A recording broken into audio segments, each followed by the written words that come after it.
ચૂંટણીઓની મોસમ આવી ગઈ છે ત્યારે પક્ષ પલટાનો દોર પણ શરૂ થઈ ચૂક્યો છે। મોરબી જિલ્લાના રાજકારણમાં સત્તાધારી પક્ષ ભારતીય જનતા પાર્ટી માટે ખરાબ સમાચાર સામે આવ્યા છે, કેમ કે છેલ્લા 3 વર્ષથી ભારતીય જનતા પાર્ટી સાથે જોડાયેલા મુકેશ ગામીએ હવે કોંગ્રેસ પક્ષમાં ઘર વાપસી કરી છે। મુકેશ ગામી સાથે 30 જેટલા ભાજપના કાર્યકરો પણ કોંગ્રેસ પક્ષમાં જોડાઈ ગયા છે। આમ ચૂંટણી ટાણે જ સત્તાધારી પક્ષ ભારતીય જનતા પાર્ટીમાં ભડકાની સ્થિતિ બની છે। નમસ્કાર, જમાવટ સાથે હું છું પાર્થ।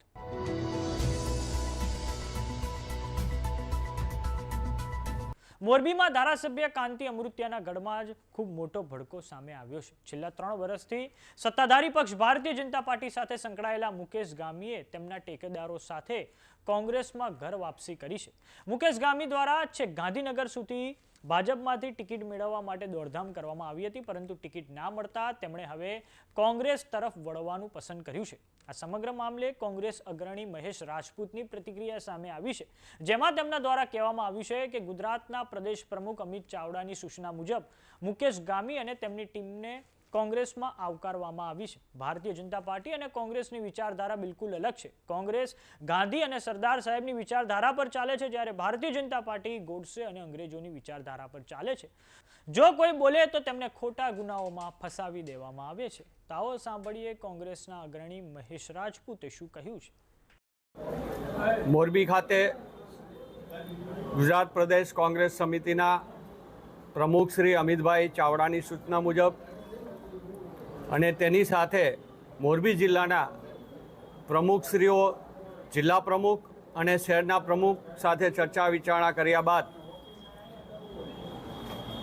ભાજપ યાની કે મોરબીનું જે એક કૌભાંડનું ઘર છે તેની અંદર અમારા પૂર્વ સાથી ભાજપ સાથે મુકેશભાઈ ગામી અને એની ટીમ જોડાયેલી હતી,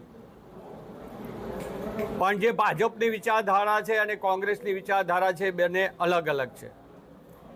ભાજપની અંદર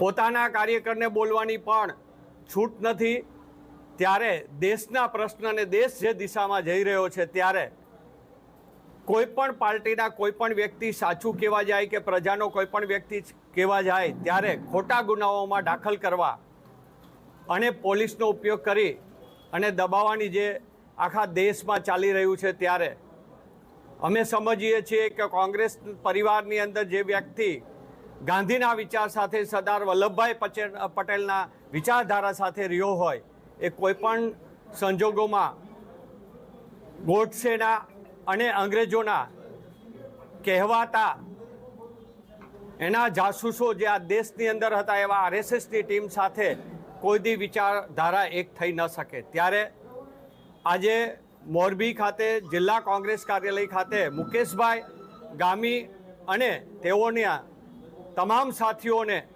હું ગુજરાત પ્રદેશ કોંગ્રેસ વતી આવકારું છું અને કોંગ્રેસની અંદર તેઓને કાર્યકર તરીકે આજે અમે પ્રવેશ આપી રહ્યા છીએ। સાથે કોઈ વ્યક્તિ જોડાતું હોય ત્યારે ટિકિટનું કમિટમેન્ટ કે આ એને સાથે કોઈ લેવા દેવા નથી હોતા। અમારા પુરાણા અને એક વ્યક્તિગત કોંગ્રેસની વિચારધારા સાથે રહેલા વ્યક્તિ હતા, સંજોગવાસ એ ભાજપની અંદર ગયેલા હતા અને મેં જેમ કીધું એમ કે ગાંધી અને સરદાર વલ્લભભાઈની વિચારધારા સાથે તમે હો અને એની સાથે તમે જ્યારે જીવન ગાળ્યું હોય ત્યારે તમે ગોડસેની વિચારધારાના લોકો સાથે કોઈ સંજોગોમાં તમારો મેળ ના પડે, કારણ કે મેં જેમ કીધું કે એના કાર્યકરને પણ ભાજપની અંદર બોલવાની છૂટ ના હોય। તો એક દેશના હિત માટે આપણે કોઈ કાર્ય કરવું હોય કે દેશના હિત માટેના વિચાર પણ તમે જ્યારે ભાજપમાં રજૂ ન કરી શકતા હોય તો ત્યારે ગાંધી અને સરદાર વલ્લભભાઈની વિચારધારા સાથે જોડાયેલો કોઈ પણ વ્યક્તિ ભાજપ સાથે રહી જ ના શકે। અને એ વસ્તુ આજે મુકેશભાઈ ફરીથી કોંગ્રેસની અંદર પ્રવેશ લીધો છે ભાજપને છોડીને, ત્યારે એની ઉપરથી બહુ સાબિત જ થાય કે ગોડસેની વિચારધારા અને કોંગ્રેસમાં ગાંધી અને સરદારની વિચારધારા સાથે ચાલનારા લોકો અલગ અલગ છે। જ્યારે વગર ચૂંટણીએ પણ ભાજપ આ કોંગ્રેસના ધારાસભ્યોને બેફામ ગારો દેતું હોય, બેફામ એમ કહેતું હોય કે કૌભાંડિયા છે, અને એ જ ધારાસભ્યને એ લોકો ખોટા ગુનાઓમાં પૂરી જેલમાં મોકલે, પછી એ સુરેન્દ્રનગર જિલ્લો હોય કે કોઈ પણ જિલ્લાની અંદર હોય અને એ જ ધારાસભ્ય પાસે રાજીનામું દેવરાવી અને પેટા ચૂંટણીમાં એ જ કોંગ્રેસના ધારાસભ્યને ભાજપ જ્યારે એને પાછો સિમ્બોલ પોતાનો દઈ શકતા હોય અને જેમ જડીબુટ્ટી હોય કે સારું ગંગાજળ હોય, ભલે ગંગા આજ સુધી સફાઈ કરી નથી શક્યા, પણ એ એવું માને છે કે અમારે ત્યાં આવી જાય એટલે એ વ્યક્તિ પવિત્ર થઈ જાય છે.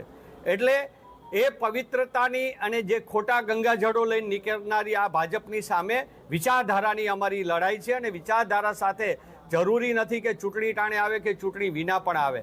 ત્યારે કોઈ પણ વ્યક્તિ અમારી કોંગ્રેસની વિચારધારાને અપનાવતો હોય, ગાંધી અને સરદાર વલ્લભભાઈની વિચારધારાને અપનાવતો હોય, તો એ ચાલુ ચૂંટણીએ પણ આવી શકે, ચૂંટણી પહેલાં પણ આવી શકે અને ચૂંટણી વિના પણ આવી શકે.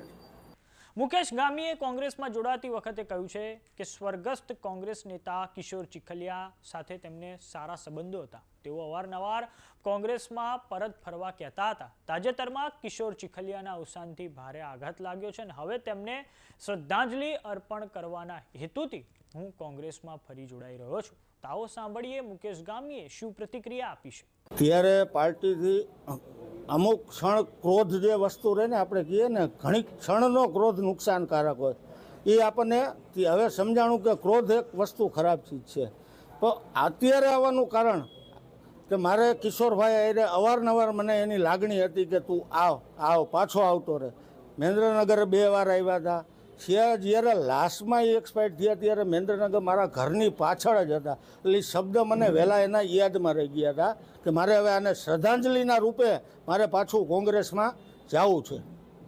ટીડી ન હોય એ પ્રશ્ન માટે હું આવ્યો હોય તો ઉમેદવારોના નામ ડિક્લેર થાય પછી હું આવ્યો હોત.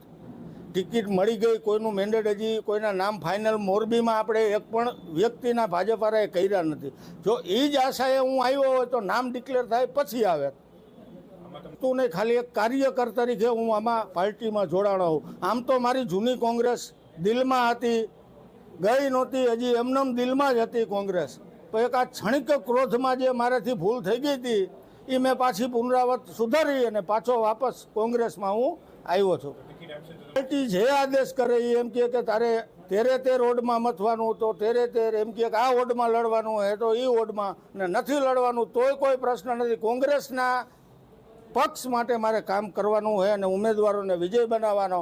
અમારી બહુમતી કોંગ્રેસની સ્થાપના મહાનગરપાલિકામાં સીધી આવે એના માટેના અમારા પ્રયત્નો હશે. કાર્યકર સાથે ભાજપ છોડી અને કોંગ્રેસમાં પદગ્રહણ કર્યું છે.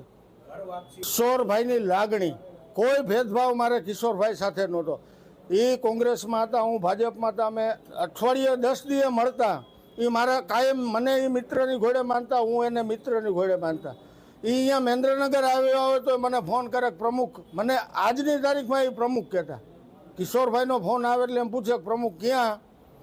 મને 2 વાર એના ફોન આવ્યા હતા પ્રમુખ પાછા આવો, પાછી આપણી જોડી બનાવી બેની.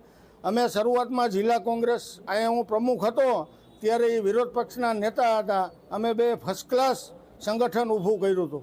ખેંચતાણ પાર્ટીમાં હોય કે મારે જોઈએ એવું, ત્યારે એ મારો ક્ષણિકનો ગુસ્સો મને પછી સમજાણો કે આ ખોટું થઈ ગયું હતું.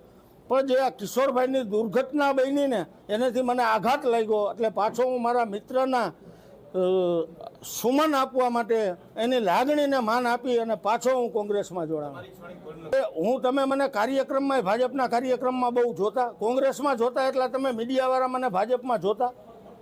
કોંગ્રેસમાં તો હું અગ્રેસર રહીને કામ કરતો.